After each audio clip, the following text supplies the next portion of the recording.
And I'm going to introduce Diane Haynes, who has a few comments for us. Thank you, Dick. Good morning, everyone. It's wonderful to see you all here and on Zoom. I am here to make a pitch for, guess what? Adventures in Living. And we've had quite a response so far. I said something about this, I think, 3 or 4 weeks ago, and a number of people have stepped forward. But we're always glad to have other people step forward and share their adventures in living. So if you would like to do this next year, we're actually planning next year at this point. You can either talk with me, Diane Haynes, or Dick Martin, or Deborah Dean, who's right over here. And we also have a sign-up sheet in the back. So if you would like to sign up, that would be great. This is one of the longest running courses of ILR at this point. It started in 2014, so it's been 10 years actually. And we've had 60 people, plus or minus, do an adventure in living. And I know I always find the adventures very inspiring and interesting, and I see so many people right now in the audience who have done an adventure with us. So I want to thank those people and encourage more of you to come step forward and make our job easier, actually. So with that, I'm now going to switch back to Dick Martin, who is marvelous. He does all the background work here. I just talk and type memos. So anyway, thank you all for being here. And Dick, here you go. Thank you. And while we're thanking people, we just can't say enough about Julianne and the constant care that she gives to this. Thank you. Well, today is the final session of this summer series, and hasn't it been a great series? We have just had some amazing presentations, but it always happens that way. All of us who've done it had said, well, you know, our life was not all that exciting, and people wouldn't be interested in this or that, and it just turns out to be amazing. And it's a lot of hard work, put it together, but when it's finished, everyone has a great feeling of accomplishment, and that is good for us all. Everyone has a story, and in the telling and in the hearing, I think we come closer together as a community, and that's a good thing. So today has been kind of an off and on. Unfortunately, Karl Schwartz is not here this morning. It's been a kind of a tough week for him. He's had good days and not so good days. And so apparently, yesterday he was planning to attend. Today, apparently he's not feeling so well. So we have a contingency plan. So we plan for everything. What we're going to do is to first show you a video that Mary Sue and I did 8.5 years ago, when Mary Sue interviewed Karl, talked about his life and his art. And so that's the heart of the presentation this morning. We're going to show you that video. Remember, they were 8.5 years younger in those days, but they haven't changed a bit. After that, Mary Sue is going to tell us about her relationship with Karl and some of the things that have happened during the past 8.5 years to kind of bring us up to date to where we are now. Karl was one of the early arrivals at Oak Hammock. He and his sister Rhoda, I think, came about 4 or 5 months after Oak Hammock opened. And they've been here ever since. They've been in independent living, and now they are in assisted living. And Karl is still working, I'm sure, almost every day. So that's the lineup. After Mary Sue does her presentation, we'll give you a chance to ask any questions of her. And then we're going to close with one more very short video, and I will introduce that later on. So I'm going to get out of the way, and Julianne, if you'll start that video.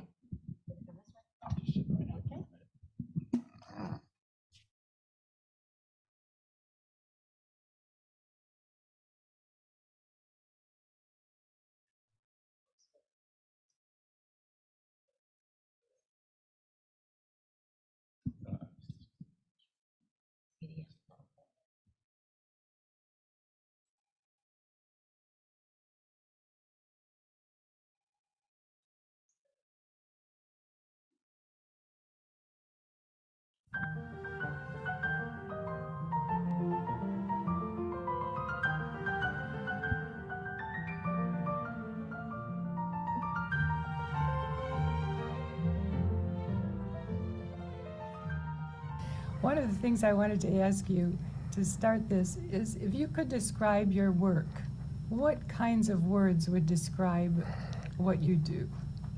It would be abstract expressionism in the form of painting and sculpture. Karl, would you take us through the process of making a piece of art? What is your process? Well, I start right in. When it's painting, I just take the canvas, I take the paint, and I start with a couple of brush strokes on the canvas. And I guess what I'm thinking about is coming out of my fingers and out of the brush. Sometimes it turns out all right, and when it doesn't, I just put it away and look at it with what I call a third eye in 2 weeks. Mm-hmm. But I won't throw it away. I'll still develop it because it's a process in itself. But what I find that makes me happy is when I do a painting and finish it in an hour, and to me it looks like something. When you say it looks like something, you mean? It looks good. It looks good. It looks good. How do you know when it's good? That's a question lots well, of people to me, a good-looking painting is one that is properly designed and the colors are right. They don't clash. And I never thought that a painting should develop on about color alone. To me, design and composition is the important thing. And one of my great artists who I have admired for years only worked in black and white. Mm. And although my latest paintings, which are here, are in color, I still thought of him. He was Franz Klein, who was an abstract expressionist, and not as famous as Willem de Kooning, who was much more famous, but Klein always said something to me in just a few strokes of black on white. This group of black and white paintings were inspired in a way by Oriental calligraphy, which I always admired, also African sculpture, and these are 4 in a group of 10 that were commissioned by a restaurant here in Gainesville featuring Singapore cuisine. They were very loosely done, as you can see, and they have a great deal of action in them. I think black on white is always very striking and makes a statement. If you look closely, you can see several figures in each painting, which is my thing. I consider myself a figurative artist, and whatever I do indicates the figure in some kind of action. When I just want to please myself, I work in black and white, which is what I started with when I was 15, and I just did drawings in pen on paper. At the time, they were influenced by Picasso's Cubism, which was a challenge to me, very, very difficult to understand, but I was completely transfixed at looking at his work, and it influenced me in that my drawings, figure drawings, had triangular features in them. I remember, it may be silly, but when I was 17, I did a whole series of drawings of people with triangular heads, and some of them sold. I mean, people may have thought, well, you know, this is original.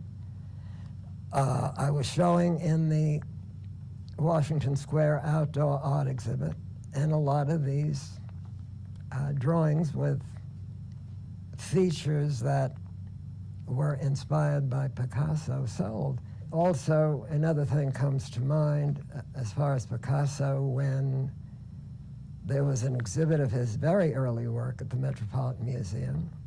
I ran up the stairs to see it, and they had little drawings on scratch pads. And I thought, gee, he thought of that, I thought of that too. It's wonderful, you know, it's just wonderful. And I was so excited that I ran up this whole flight of stairs. I got there the minute the museum opened. I didn't want anybody to be in my way, and I just ate the whole thing up. Who some of your inspirations were in terms of fellow artists, and you said Picasso and Klein and Alexander Calder, who was famous for his mobiles, which I never did. I never did mobiles, but I was happy to learn after I had done some small wire sculptures that a very talented and famous artist like Calder also did wire sculptures when he was fairly young. I thought, gee, great, I'm not the only one, and he's brilliant. You were telling about when you were 17, you were selling. Yeah. Is that how you began? You went to shows and you made yourself a living by doing this? You went to art school, I think? I went to 3 acclaimed art schools, actually, one of which didn't charge tuition. You had to pass a test. And I was in such a hurry. I got out of each one exactly what I wanted, and then I said, they're wasting my time, they're wasting my time. Especially since my work was selling, I thought, you know, why should I wait to get a degree and start selling my work when I'm selling it now? Yeah. So and I was never sorry about that. Yeah. When you say you went to school and you got what you wanted, is there any way to explain what it was that you got? Well, I learned about design and composition, Okay. which to me is still very important. You have to know how to balance a painting, a drawing, or Do whatever. you want to just point to one here and talk about it? See, actually, this has only 2 colors, and actually it's 1 color, because I don't believe that black is considered a color. It's considered an absence of color. So, and then texture is important also. You see how I got with dry brush and wet brush until I got what I wanted.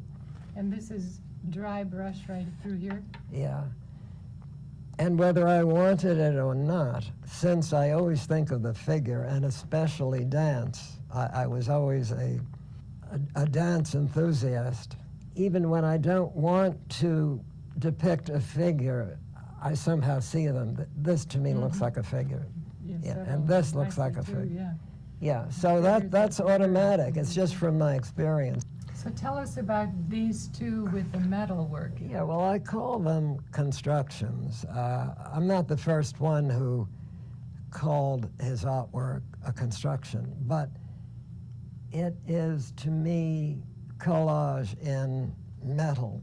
I just got the idea from seeing collages, and parts of it is steel and parts of it is aluminum, and I cut out part of the canvas, which really shows up on a colored background. This is a white background, so I don't know if you can see that the canvas is cut out, but just as a point of interest, I cut out the canvas, and this is a female form, and these I just had fun with, you know. I felt that this balances the thing, and this is a focal point, you know, just do something in red. Sure.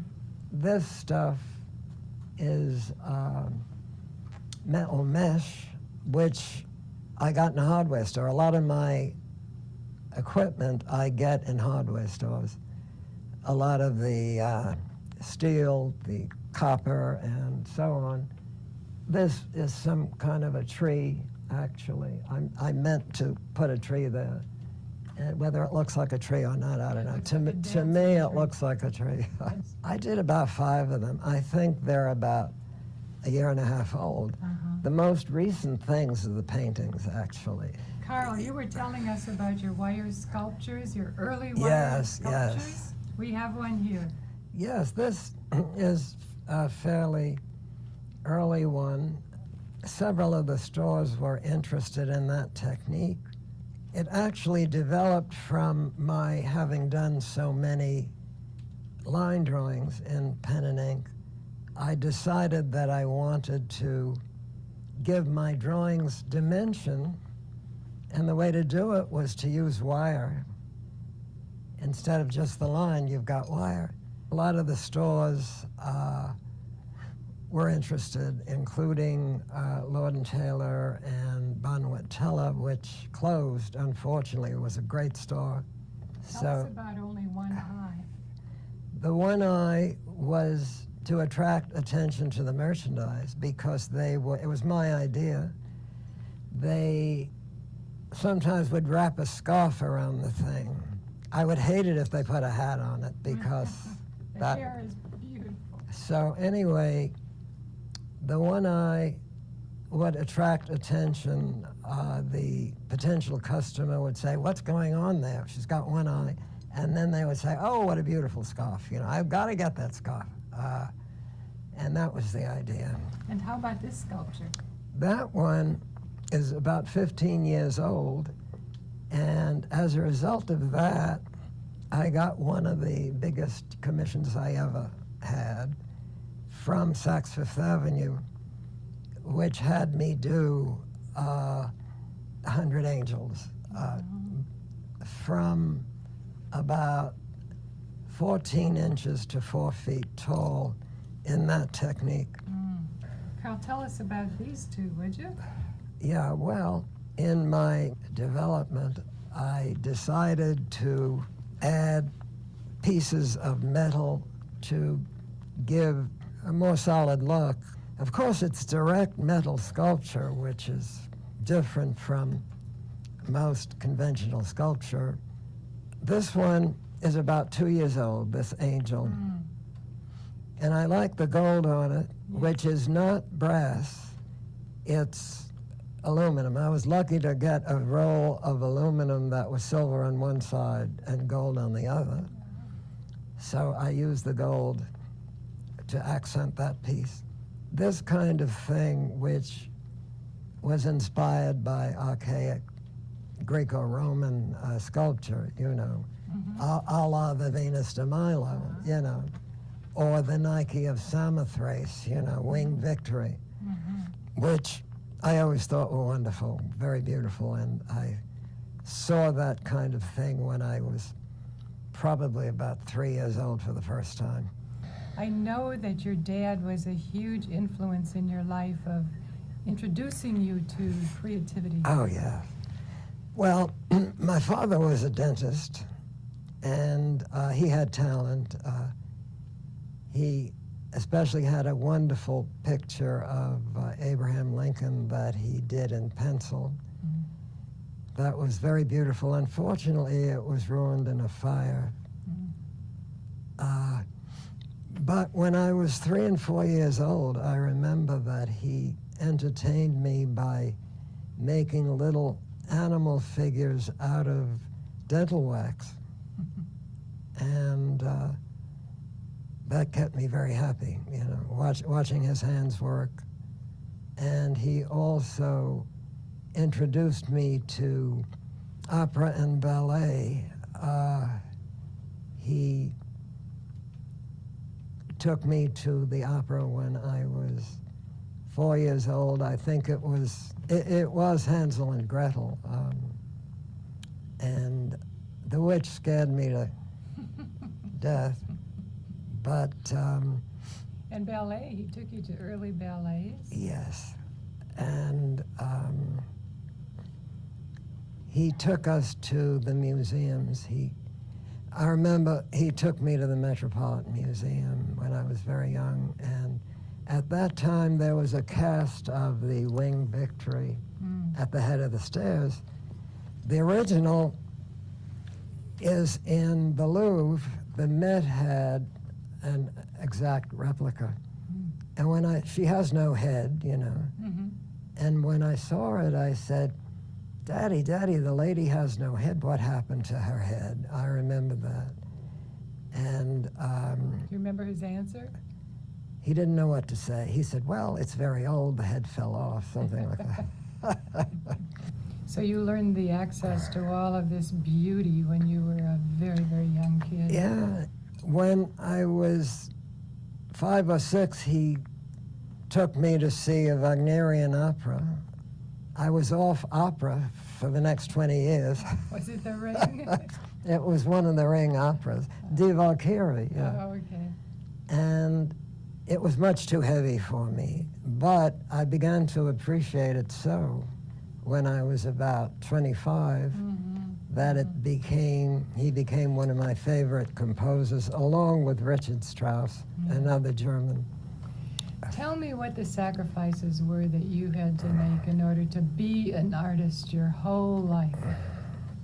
It wasn't always that much of a living, actually. I mean, I just got by.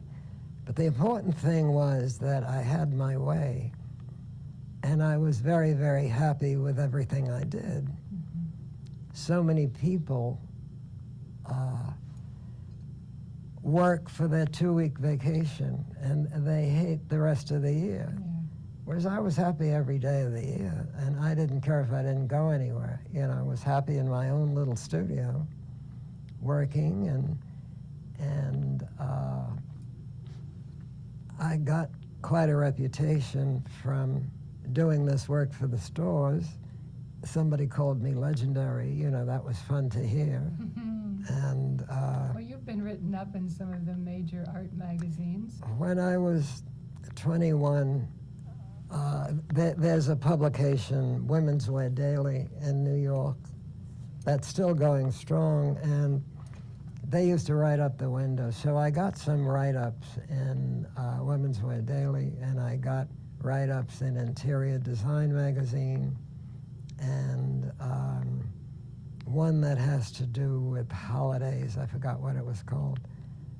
So I got rid of them, you know, because I thought, it's what you're doing now that's important. You know, it's not what you did 50 years ago. I thought, forget it, and I got rid of them. So what's your secret for being creative still today? It's a tough question. You know, if you're creative, you're creative, no matter how old you are. Degas took up photography when he was about 75, I think. You know, he felt probably that he couldn't paint anymore, so he took up photography and did a fabulous job. There's no secret, you know, you just do it. You just do it. Well, your advice to people your age who are here at OK? If you really want to do it, you know, you can do artwork, because you have to get it out of your head that it doesn't have to be something that's going to hang in a museum. Just do it and relax, you know. Not everybody, a lot of people say, I want to be an artist, you know. It's not that easy, but everybody can do some kind of art or craft, but they have to want to do it. That's the whole thing. You can't be taught to be an artist. You have to want to do it. And I used to get scratch pads and sit on the steps of the house we lived in and scribble, you know, when I was 4 and 5. And now you go to Starbucks and you... Now I go to Starbucks and scribble. It's Arrested Development. Yeah.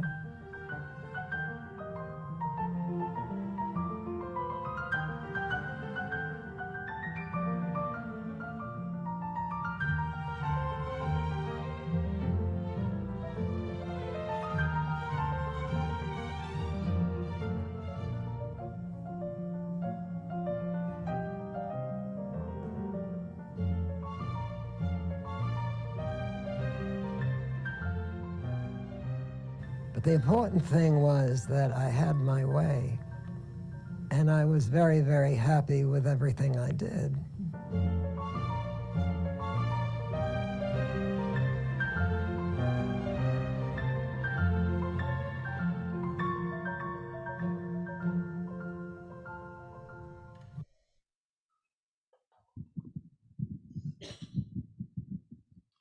Well, I think that deserves your recognition and your applause, because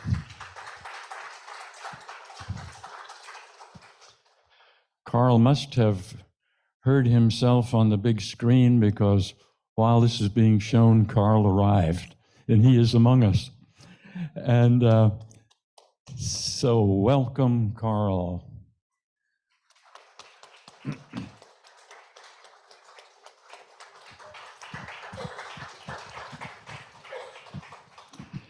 So we've suggested that Karl just remain where he is, just remain seated.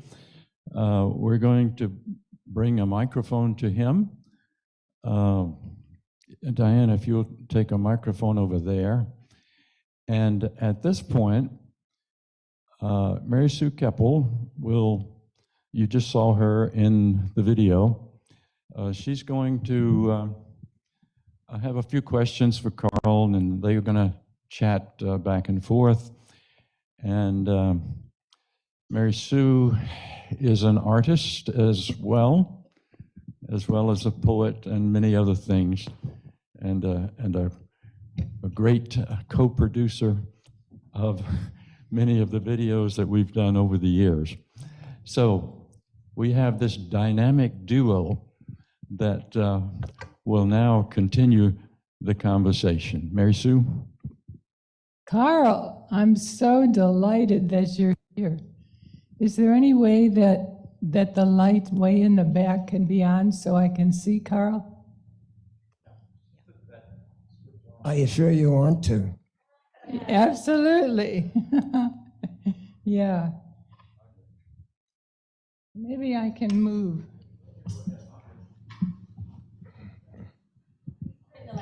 Yeah, I know. Ann Adams, could you move over one seat so I can see Karl? My problem is I have to see the board up here, the screen.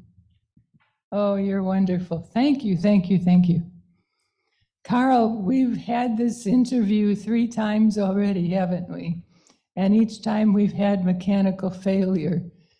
So I'm so glad you're here today. When I think about what we're doing, we promised that we would fill in the last 8.5 years, and the conversation will continue. So here you are, a brilliant 91-year-old artist. 93. 93. Woo, okay. Someone gave me the wrong information. When we think about you as 93 and still creating every day, where do you get your energy from? How do you do it? Well, it's my nature. You know, when it's one's nature, one forgets age and everything else. I just feel that it's me, and when I get up, I think, gee, I'm going to do something today. I have to get something off my mind. And I didn't realize that you've got so many of my latest things here. Yeah, these are very late. The ones on the screen now are very recent. Yes, these are ones that you brought to the early interviews that didn't get done. Actually, Because- the one in the middle I did in New York City before I moved to Oak. And you called it abstract expressionism. And we heard a little bit about that in the last.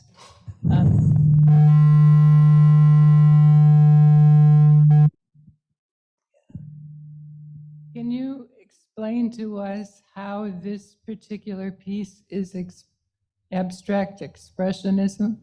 It's the one in the middle.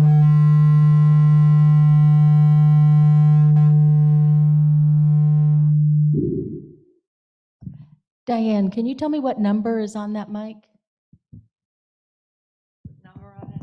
Yeah, on the tape. It's number 6. I think it was starting to come apart a little bit here. Okay, thank you. Well, I just painted the middle one. Yeah, I don't know. I'm what the bringing deal another is mic. here. Let's try that. Let me get another one for you, Karl. Hakuna Matata. Right. Yeah, I wore my Hakuna Matata shirt today. In Swahili, it means no worries. So, Anyway, I was always interested in mythology. The piece on the upper left is Sagittarius, the archer, which is a sign of the zodiac. And the one on the right is I forget what it is, but it's the horned horse. It has a horn. Unicorn? And it's The unicorn? a unicorn, you've got it, yeah. And the one on the bottom right, I was just doodling really, and I liked the way it came out. I wasn't thinking, I was just painting. I have a lot of fun when I just take a brush and paint and don't think too much. The one on the left bottom is also one that I didn't put too much thought into. And to me, if I look at it with what I call a third eye, which I mean the way somebody else would look at it, it looks like figures and, well, just figures. The one in the middle is the oldest one. And I did it before I came to Oak when I had much more room, because it's actually about 35 by 45. And it's one color, it's sepia rather. And it was done in 3 layers. A lot of the times I work in more than one layer, let each layer dry. And you can see the different pieces, at least I hope you can see the different pieces. Yeah. You explained that some of the white lines were done with a your brush. I did a lot with the back of the paintbrush, scratching in the paint. I would let part of the painting dry, part of the paint dry, and then turn the brush and scratch. So the white lines in that mid-painting are scratches. I clicked on unmute. What was that? I didn't get that. And it hasn't increased in volume. We don't know who's talking, Karl. Oh, Google? Okay. Maybe we could move on to the next slide.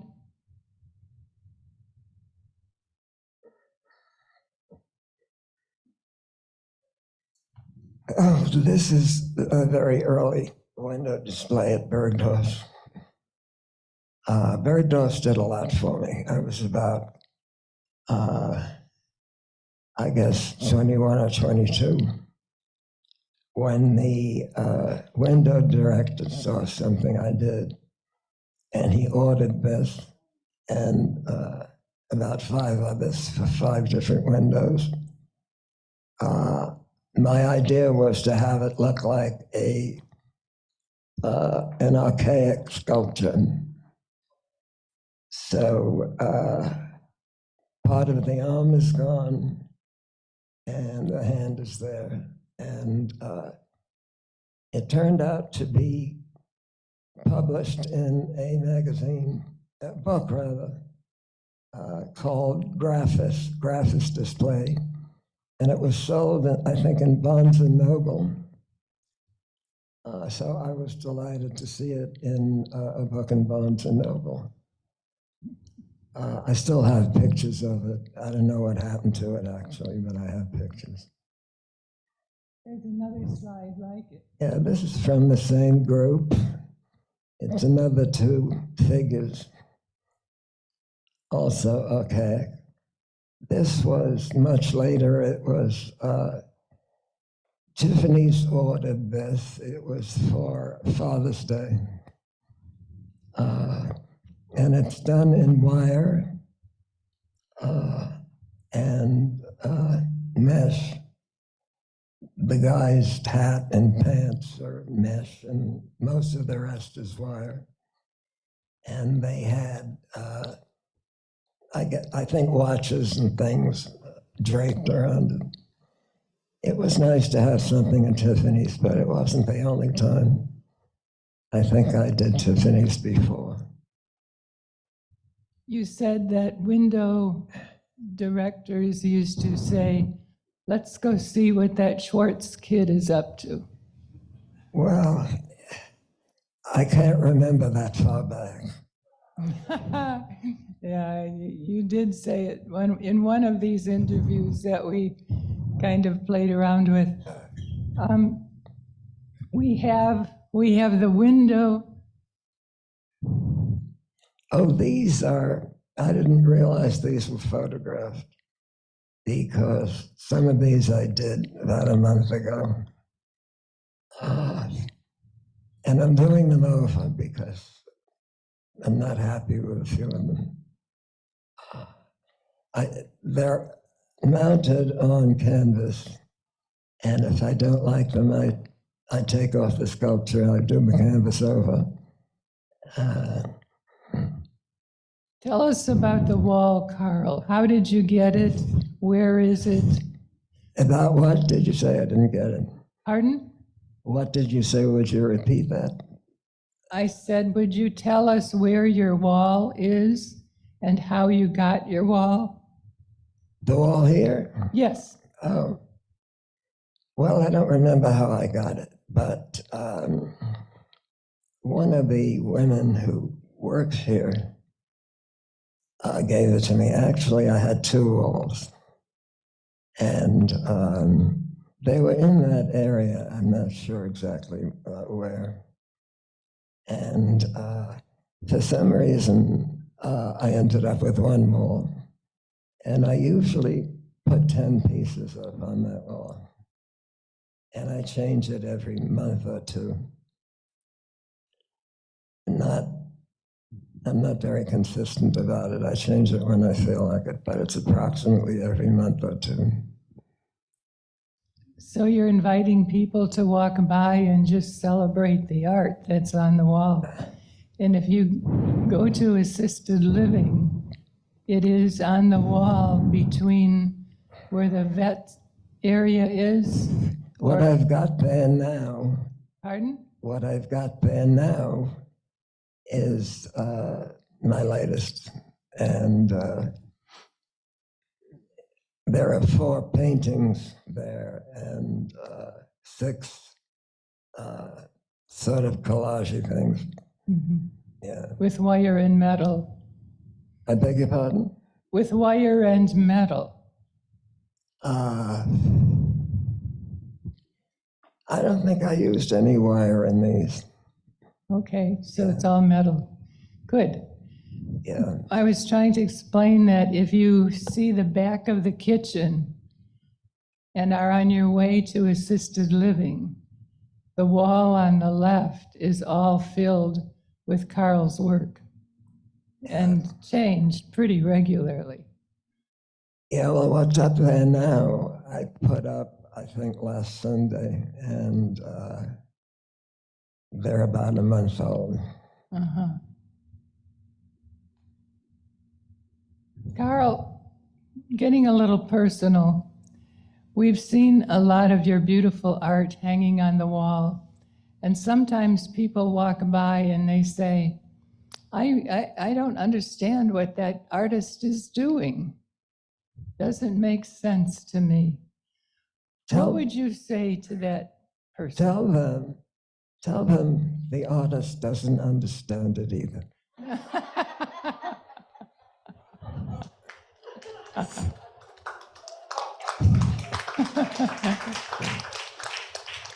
I was hoping for that line. Another line I just love that has come out in the interviews is we went to his studio to film, and it was a very difficult place to film because it was just filled with art stuff. Beautiful paintings and sculptures, and the paintings lined up one behind the other, and the sculptures hanging from the walls and the ceilings. It's beautiful. And Karl was taking us around, and he said, unfortunately, I have to have a bed in here. So we really enjoy that. Karl, what makes you happy? Well, actually, I like doing my artwork and being pretty much alone. Yeah. Doing what I want, actually, which I always did, even when I was a little kid.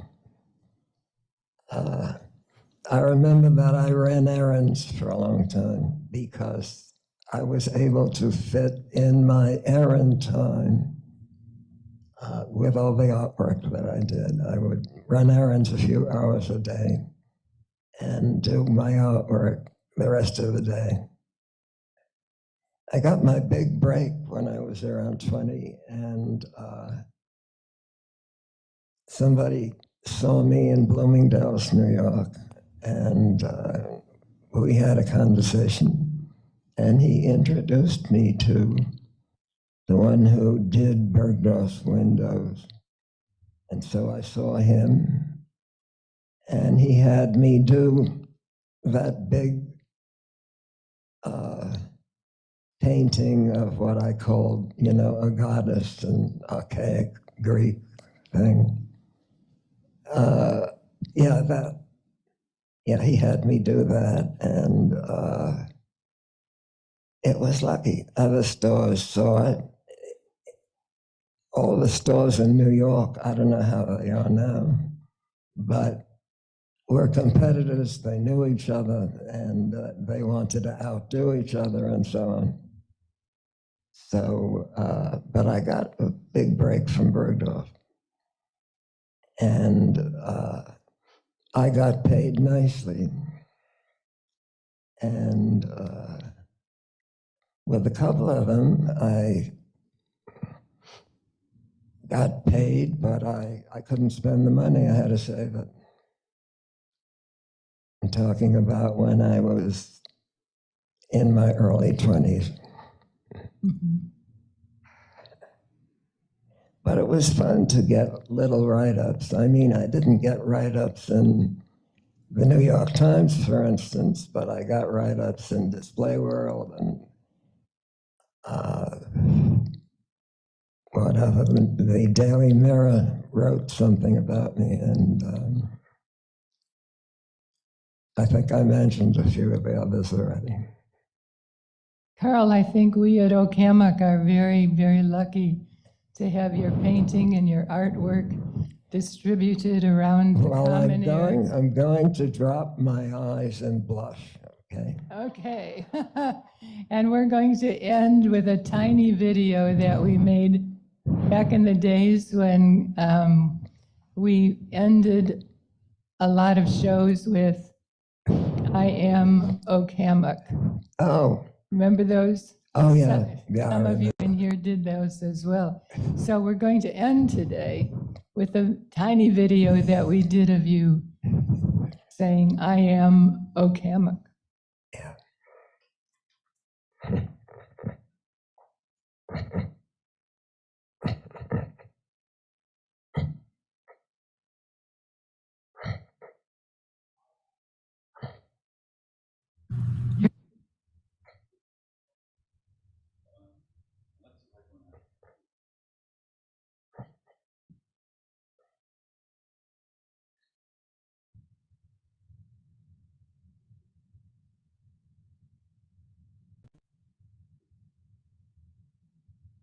You're looking at the work of Karl Schwartz.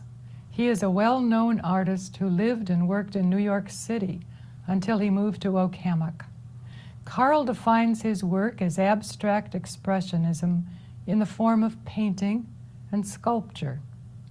So, Karl, what was it like to be an artist in New York City? The important thing was that I had my way, and I was very, very happy with everything I did. So many people work for their 2-week vacation, and they hate the rest of the year. Yeah. Whereas I was happy every day of the year, and I didn't care if I didn't go anywhere. You know, I was happy in my own little studio. Has moving to Okamak changed your art? Actually, it hasn't really, You just kept going. because I kept going, and even though it's more peaceful here than hectic New York, you know, I get so involved with my work that I don't care about the noises and the humdrum and everything else. So it really hasn't changed my work that much. It really keeps me going, and I don't run out of ideas. Karl, tell us about your creative process. When it's painting, I just take the canvas, I take the paint, and I start with a couple of brush strokes on the canvas. And I guess what I'm thinking about is coming out of my fingers and out of the brush. Okamak has been described as a community of creativity. What's the secret? There's no secret, you know, you just do it. If you're creative, no matter how old you are. If you really want to do it, you know, you can do artwork. Just do it and relax. My name is Karl Schwartz. I am Okamak.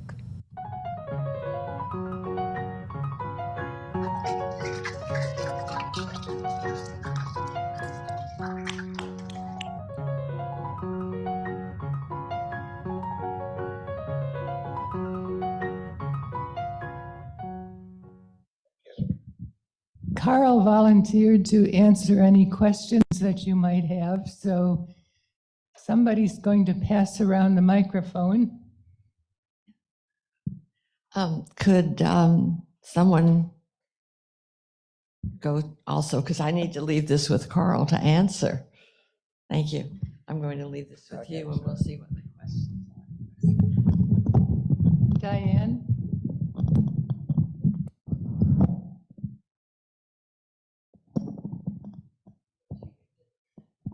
The question? I guess Pat has a question.